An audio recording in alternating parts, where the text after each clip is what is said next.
Dear student, welcome to my YouTube channel new Vijay Assam. आज हम लोग डिस्कस करेंगे गिल्लू पार्ट के दूसरे भाग को। अगर आप लोगों ने पहला भाग नहीं देखा है तो डिस्क्रिप्शन में लिंक दिया हुआ है, वहाँ से जाकर आप लोग देख लीजिए। पहले भाग में हम लोगों ने डिस्कस किया था कि किस तरह लेखिका को गिल्लू मिला, उसके बाद लेखिका ने किस तरह से उसका उपचार किया। आज हम लोग दूसरे भाग को पढ़ेंगे, तो दूसरे भाग को शुरू करते हैं। फिर गिल्लू के जीवन में प्रथम बसंत आया। नीम चमेली के गंध मेरे कमरे में होले होले आने लगी। बाहर की गिलहरियां खिड़की के जाली के पास आकर चिक चिक करके ना जाने क्या कहने लगी। तो गिल्लू के जीवन में पहला बसंत आ गया और लेखिका के कमरे में भी होले होले नीम चमेली का गंध आने लगा।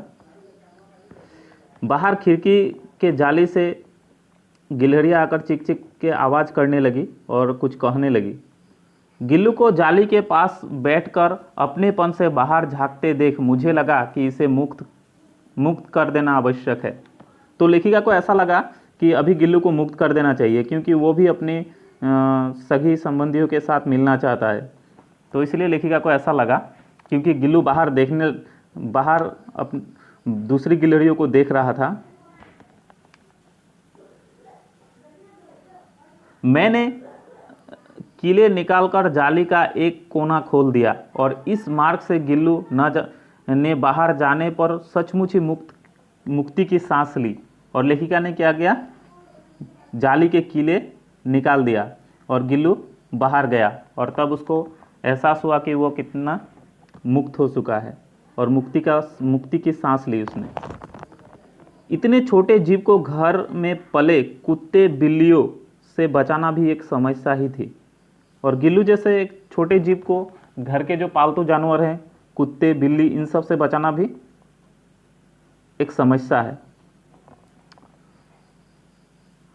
आवश्यक कागज पत्रों के कारण मेरे बाहर जाने पर कमरे बंद ही रहता है।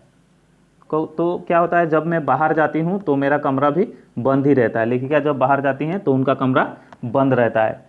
मेरे कॉलेज से लौटने पर जैसे ही कमरा खोला गया और मैंने भीतर पैर रखा, वैसे ही गिल्लू अपनी जाली के द्वार से भीतर आकर मेरे पैर से सिर और सिर से पैर तक दौड़ने लगा। तब से यह नित्य का क्रम हो गया। और जब मैं कॉलेज से लौटी तो मैंने देखा कि गिल्लू फिर से मेरे पैर से सिर तक और सिर से पैर तक दौड़ने लगा। और ये ऐसा जो है रोज़ का कर्म होने लगा। रोज़ वो बाहर जाता और फिर इस तरह से ही वो घर के अंदर भी आ जाता था। तो ये डेली का उसका रूटीन हो गया।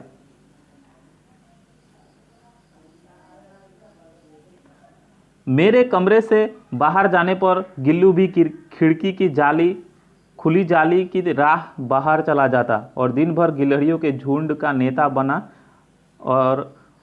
रहा। डाल पर उछल कूदता रहा और ठीक 4 बजे वो खिड़की से भीतर आकर अपने झूले में झूलने लगा। तो गिल्लू क्या करता था, जब मैं बाहर चली जाती, मतलब लेखिका बाहर चली जाती, तो क्या होता, गिल्लू गिलहरियों के झुंड में चला जाता और वहाँ नेता बना रहता और हर डाल पर उछलता कूदता रहता। और ठीक 4 बजे वो खिड़की से भीतर आकर अपने झूले में झूला झूलने लगता। तो इस तरह गिल्लू कितना समझदार हो चुका था। वो जानता था कि लेखिका 4 बजे के बाद आएगी, तो इसलिए वो 4 बजे के पहले ही आकर अपने झूला में झूलने लगता। तो ये लेखिका का पशु प्रेम था, मतलब जानवरों से लगाव था लेखिका का। और जानवर भी क्या होता है, मनुष्यों का जो प्यार है वो समझ जाते हैं। तो हम भी अगर किसी भी जानवर से लगाव रखेंगे तो वो जानवर भी इसी तरह समझदार बन जाता है। तो जानवरों को प्यार से रखना चाहिए।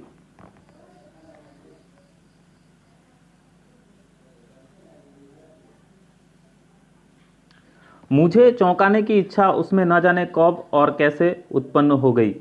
कभी फूलदान के फूलों में छिप जाता, कभी पर्दे की चुन्नट में और कभी सोन जूही के पत्तियों में।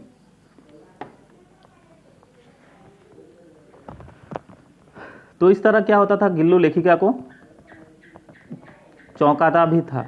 वो कभी छुप जाता था फूलदान के पीछे और कभी सोनजूही के पत्तियों में। मेरे पास बहुत से पशु पक्षी हैं, उनका मुझसे लगाव भी कम नहीं है, परंतु उनमें से किसी को मेरे साथ मेरी थाली में खाने की हिम्मत न हुई, ऐसा मुझे स्मरण नहीं आता। तो लेखिका के पास बहुत सारे पशु पक्षी थे, वो पशु पक्षी से ऐसे भी लगाव था उनको, और वो बहुत सारे पशु पक्षी को पालती भी थी, लेकिन किसी की हिम्मत नहीं होती थी कि उनके साथ थाली में खाए। लेकिन गिल्लू इनसे अलग था। गिल्लू इनसे अपबात था, मतलब अलग था वो। मैं जैसे ही खाने के कमरे में पहुंची, वो खिड़की से निकलकर आंगन के दीवार बरामदा पार करके मेज पर पहुंच जाता और मेरी थाली में बैठ जाता। बड़ी कठिनाई से मैंने उससे थाली के पास बैठाना सिखाया, जहां बैठकर वो मेरी थाली में से एक एक चावल उठाकर बड़ी सफाई से खाता रहता। तो इस तरह लेखिका ने उसको खाना खाना सिखाया अपने साथ।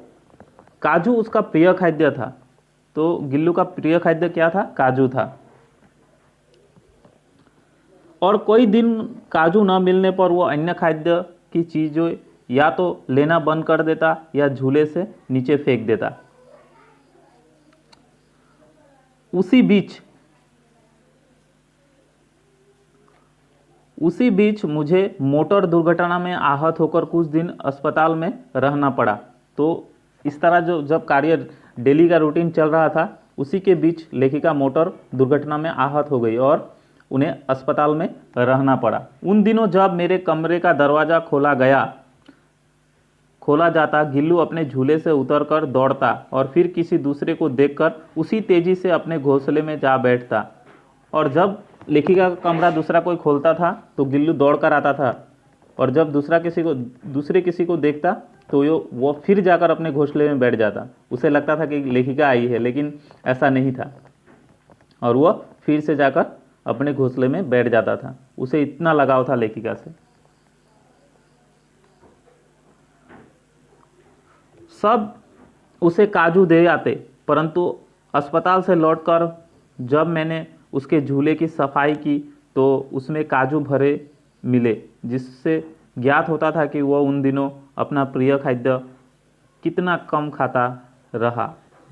तो इससे ये पता चलता है कि वह लेखिका से बहुत प्यार करता था और लेखिका भी उससे बहुत देखभाल करती थी।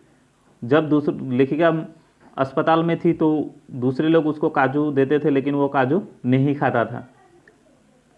यह बात लेखिका को तब पता चला जब वो अस्पताल से वापस लौटी। तो मेरी अस्वस्थता में वो तकिए पर सहराने बैठकर अपने नन्हे नन्हे पंजों से मेरे सिर और बालों को इतने होले होले सहलाता रहता कि उसका हटना एक परिचारिका के हटने के समान लगता, मतलब सेविका का। परिचारिका मतलब सेविका। तो वो इस तरह से एक सेविका का भूमिका भी निभाता रहा।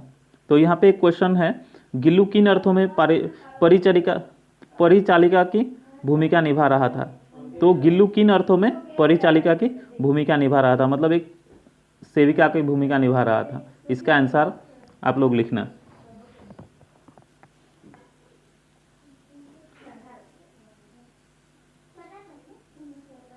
गर्मियों में जब मैं दोपहर में काम करती रहती तो गिल्लू न बाहर जाता न अपने झूले में बैठता। उसने मेरे निकट रहने के साथ गर्मी से बचने का एक सर्वथा नया उपाय खोज निकाला था। वो मेरे पास रखी सुराही पर लेट जाता और इस प्रकार समीप भी रहता और ठंडक में भी। गिलहरियों के जीवन की अवधि 2 वर्ष से अधिक नहीं होती। अतः गिल्लू की जीवन यात्रा का अंत आ ही गया।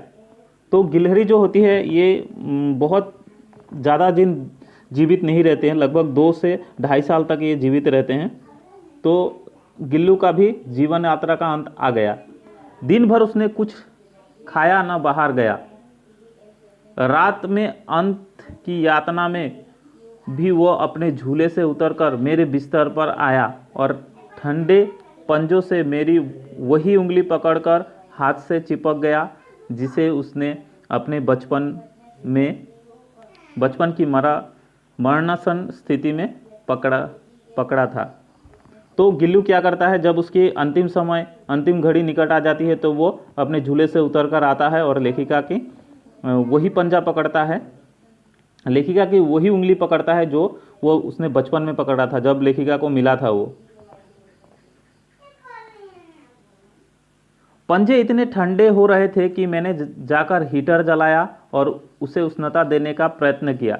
मतलब उसके पंजे इतने ठंडे हो गए थे कि उसे गर्मी दिया, तापमान दिया। मतलब कि उष्णता देने से क्या होता है, शरीर में गर्माहट पैदा हो जाती है। परंतु प्रभात के प्रथम किरण के स्पर्श के साथ ही वो किसी और जीवन में जगने के लिए सो गया। लेकिन जब सुबह हुई, प्रभात के प्रथम किरण का मतलब है सुबह का पहला किरण, सुबह का पहले किरण के साथ ही वो किसी और दुनिया में चला गया, मतलब उसकी मृत्यु हो गई। मृत्यु के पहले उसने किस तरह से लेखिका के साथ रवैया की, आप लोगों ने देखा। गिल्लू की किन चेष्टाओं से यह आभास मिलने लगा था कि अब उसका अंत समीप है। यहाँ पे एक क्वेश्चन हो सकता है, तो इसको भी आप लोग लिख लीजिए। गिल्लू के किन चेष्टाओं से यह आभास मिलने लगा था कि अब उसका अंत समीप है। तो किस तरह से उसने क्या किया, झूले से उतर के जाके लेखिका की उंगली पकड़ा, जो उंगली उसने बचपन में पकड़ा था वही उंगली। तो इन बातों को आप लोग लिखिए आंसर में। उसका झूला उतार कर रख दिया गया है और खिड़की के जाली बंद कर दी गई है, परंतु गिलहरियों की नई पीढ़ी जाली के उस पार चिक चिक करती ही रहती है और सोनजूही पर बसंत आता ही रहता है। और आज भी जाली के उस पार क्या होता है, गिलहरियाँ ची ची की आवाज़ करती रहती है और सोनजूही में बसंत आते ही रहता है। सोनजूही की लता के नीचे गिल्लू की समाधि दी गई, इसलिए भी कि उसे वह लता सबसे अधिक प्रिय थी। तो गिल्लू की समाधि कहाँ बनाई गई, सोनजूही के लता के नीचे, इसलिए भी कि उसके उस लघुगात का किसी वासंती दिन जूही के पीताम्ब छोटे फूल के खिल जाने का विश्वास मुझे संतोष देता है। और लेकिन इसलिए लगाया गया कि गिल्लू फिर से फूल बन के वहाँ से फूल बन के खिले, ये विश्वास भी लेखिका को था, इसलिए वहाँ पे लगाया गया था। इसलिए लेखिका, हमने पहले भाग में ही पढ़ा था कि लेखिका जब सोनजूही में जाती है तो उनको क्या होता है, उस लघु प्राण की खोज रहती है, कली को खोजने के लिए नहीं जाती है। ये बात हम लोगों ने पहले ही पढ़ा था। तो आज यहीं पे ये लेसन जो है समाप्त हो चुका। आप लोग चैनल को सब्सक्राइब कर दीजिए और बेल आइकन को प्रेस कर दिए इस तरह के वीडियोस पाने के लिए। तो नीचे जो क्वेश्चन आंसर दिया हुआ है इसका आंसर आप लोग कीजिएगा। यहीं पे वीडियो को समाप्त करते हैं।